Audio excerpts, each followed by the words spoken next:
यह video MS word 2007 पर आधारित है, लेकिन इसकी सहायता से आप एमएस वर्ड 2010, 2013, 2016, 2019 पर भी कार्य करना सीख। सभी वर्जन का मूल कॉन्सेप्ट एक ही है। नया वर्जन में अंतर केवल यह है कि कुछ परिवर्तन कर दिए जाते हैं और कुछ नए फीचर्स जोड़ दिए जाते हैं, पर बेसिक फीचर्स वही रहते हैं। आइए सीखते हैं एमएस वर्ड के बारे में। आप देख रहे हैं टाइटल बार के लेफ्ट हैंड साइड में देख रहे हैं क्विक एक्सेस टूल बार। उसके जस्ट बगल में है आपका ऑफिस बटन। हम ऑफिस बटन पे क्लिक कर न्यू फाइल खोल सकते हैं या बना हुआ फाइल को ओपन कर सकते हैं। तो आगे चलिए बात करते हैं नई फाइल बनाने के बारे में। यहाँ पर न्यू फाइल में क्लिक करते हैं तो एक डायलॉग बॉक्स ओपन होगा। यहाँ पर देख रहे हैं टेम्पलेट और ब्लैंक डॉक्यूमेंट। हमें सिलेक्ट करना है ब्लैंक डॉक्यूमेंट और क्रिएट पे क्लिक करना है। क्रिएट पे क्लिक करेंगे तो यहाँ पर आपको एक नया फाइल ओपन हो जाएगा। यहाँ देख रहे हैं और ये जो वाइट स्पेस दिख रहा है यहाँ पे आप टेक्स्ट को टाइप कर सकते हैं और टेबल बना सकते हैं।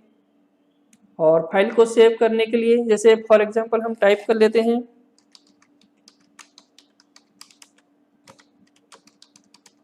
और फाइल को सेव करने के लिए ऑफिस बटन पे क्लिक करें और सेव एज में आकर क्लिक करें और यहाँ से वर्ड डॉक्यूमेंट सिलेक्ट करेंगे। वर्ड डॉक्यूमेंट सिलेक्ट करें और यहाँ पर फाइल का नाम जो देना चाहें आप यहाँ पर दे सकते हैं, जैसे कि चाहिए रवि।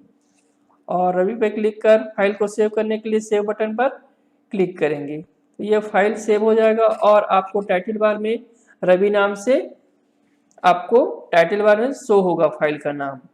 इस प्रकार से आप नया फाइल बना सकते हैं और बना हुआ फाइल को क्लोज करने के लिए सिंपल आप यहाँ क्रॉस पे क्लिक कर सकते हैं या आप ऑफिस बटन में क्लिक कर क्लोज बटन पर क्लिक कर सकते हैं। इससे फाइल क्लोज हो जाएगा। जैसे कि ये हो गया। फिर से यदि आप फाइल को ओपन करना चाहते हैं तो ऑफिस बटन पे क्लिक करें या कंट्रोल ओ प्रेस कर सकते हैं। ओपन में क्लिक करें। हमने रवि नाम से सेव किया था वो यहाँ पे डॉक्यूमेंट में जाएंगे, यहाँ पर आपको रवि मिला, यहाँ से रवि को सिलेक्ट करेंगे देन ओपन पर क्लिक करेंगे तो हमारा फाइल ओपन हो जाएगा।